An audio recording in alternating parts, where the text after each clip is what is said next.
What's up, YouTube? God Mode Duelist here. Welcome to part 4 of my talk show of how to be a better frog player. Today I'm here to talk about Frog Monarchs, a brand new way to run frogs since Ronin Totem came out.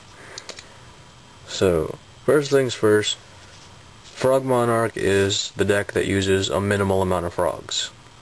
So, you have to understand that first. If you want to run just frogs, you don't run Frog Monarch. Frog Monarch, or 12 gauge as some people like to call it apparently, runs it runs a basic cycle. Treeborn, Monarch, and then that's it. You Monarch your way to victory. Which works for most people, but the Frog engine actually makes it happen faster. So, first things first, Treeborn Frog. He's going to be the key player. He's going to be your single tribute fodder in case you do not want to waste a Monarch, or in case you don't want to burn away a Substitute or anything like that. Now, second, Swap Frog. Now, up in Charlotte, this came to my knowledge that his effect to come back to your hand and summon another frog, well, apparently he can just come back to your hand, which is pretty crazy. Now, you can use him to special summon himself and dump your Treeborn Frog and then run him away, because you run safety. Like, honestly, this deck, you're not worried about direct attack early in the game or even mid in the game, because you're running 3 Battle Faders, a Tragodia, and a Gores. So early in the game, stuff like that will get you advantage, definitely. And you're running Monarch, so you can pretty much counteract a Monarch deck by using Trag's effect to take over them, or, like I said in my last video, soul exchanging, brain controlling, all that good stuff.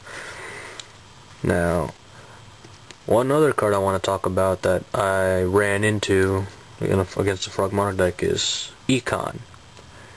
Now, this card being a quick play actually made more sense when someone pulled this trick on me, which was, I had a monster on the field, his Treeborn Frog came back standby phase, he enemy controller tributed Treeborn Frog to get back, take my monster, and then his Treeborn Frog came back because it was still standby phase, which also gave him tribute for a Monarch.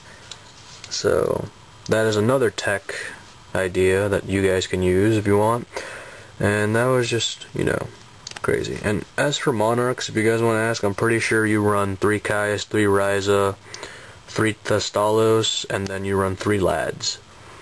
And Lad, aka Light and Darkness Dragon. So with that, you run minimal amounts of defense. You may run, like, the only traps you would probably run are 2 Bottomless, 1 Mirror Force, if even, a Solemn, and maybe a Starlight Road. That's about it.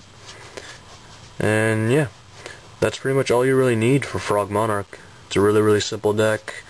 You're only running, I think, 5 frogs overall, maybe, which are just these up here. And yeah, if you do want the full deck list, PM me or check the bottom down there. I might post one. So yeah, alright, this has been part 4. Keep a lookout for part 5. Later, YouTube.